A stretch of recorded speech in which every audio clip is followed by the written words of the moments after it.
I sada zakucava Andrija Gerić. Izjednačenje je 17-17.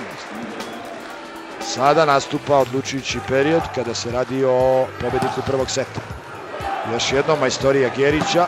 Ja sam Andrija Gerić, osvajač bronze u Atlanti i zlata u Sidneju.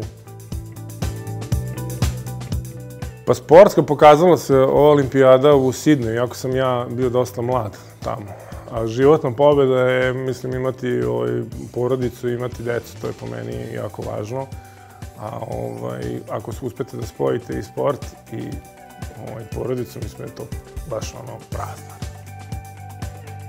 Pa to je nešto što ove mlade generacije treba da vide koliko je to vredno i koliko je to važno i da na neki način pokušamo da ih skinemo sa ekrana i da shvate da stvari koje su vredne, za njih je potrebno uložiti veliku količinu energije, truda i discipline, a ne samo prevući prstom i dobijete rezultat.